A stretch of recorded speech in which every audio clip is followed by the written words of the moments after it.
What's going on, Shady people? ShadyPenguinn here, bringing you another episode of Shady Pokes. Before we get started, if you can, please make sure you click that like button. Remember, if this video reaches 400 likes, I will keep 2 videos a day coming your way. That is what I say. Now, today we are reviewing Nidoking, popular request by you guys. And the Nidoking that I use, nicknamed ShadyKing, was actually a gift, but it's pretty much the exact set that I would have built. So here is the set that I'm currently using and that I would build if I were you and wanted to use a Nidoking. Before we get started, just leave a comment down below letting me know what would be one of the Pokemon you want to see reviewed on Shady Pokes. Any Pokemon you see me use or anything that I don't use, just let me know down below and I'll try to get to it. But let's start off. The Pokemon is obviously Nidoking. I've set the level to 50 so that the stats will match in-game battles.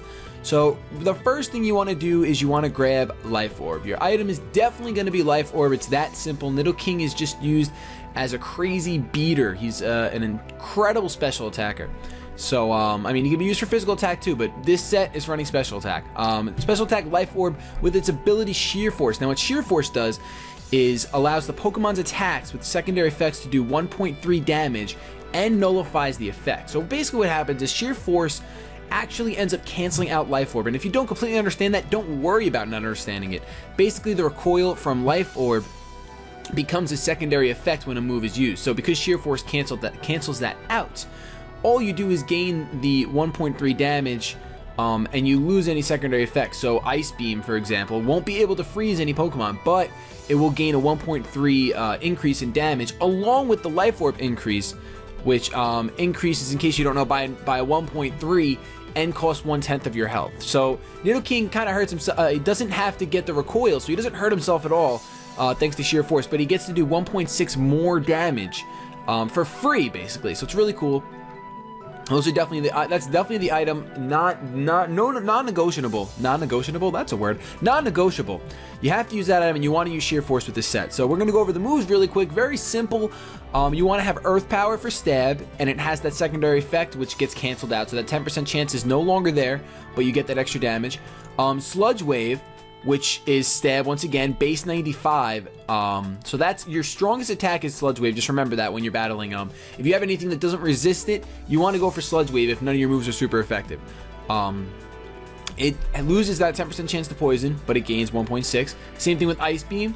You lose that 10% chance to freeze, but you gain 1.6 on that 90.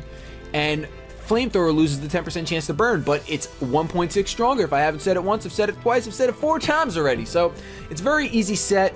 As far as moves go, you just want coverage. You get your double stab, you get your ground and your poison, and then you're able to cover with Ice Beam and Flamethrower. Now, there are other options down here if you want to go for Focus Blast. I don't like it because there's no accuracy, and I don't think that coverage is necessarily needed, because what does Focus Blast hit? Dark types. But really, I don't really find Dark types very threatening, and if I do, I have something else on my team to take care of them, because like Tyranitar gets taken out by Earth Power.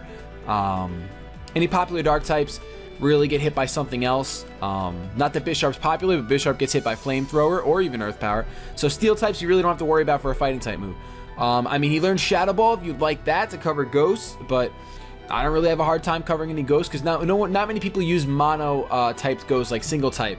They usually have a secondary typing such as Gengar. Not that you have coverage for Gengar really, so if you want Shadow Ball and you fear Gengar, you should use it, but I don't really see it. Like Aegislash, you have Flamethrower, you have Earth Power, it's not a big deal.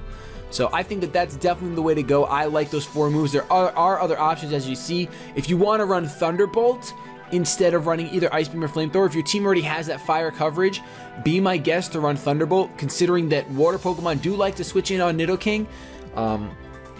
That's a possibility. Before we go over the EV spread, I want to also, you guys keep in mind when using Nidoking, he's also great to eat up any Toxics or any Thunder Waves or any Electric type moves for that matter. So he has those moments where you can switch him into battle and be able to either threaten your opponent out and hit whatever comes in really hard, thanks to Life Orb Sheer Force. Or you just don't have to worry about getting toxic. You don't got to worry about Thunder Wave. You can just come in and just ignore them. They're nullified. So that's really cool. So let's go over the EV spread really quick. It's pretty basic. Basically, you're just going to want to put 4 in defense. You're going to have a negative attack nature and a positive speed nature. You're a special attacker.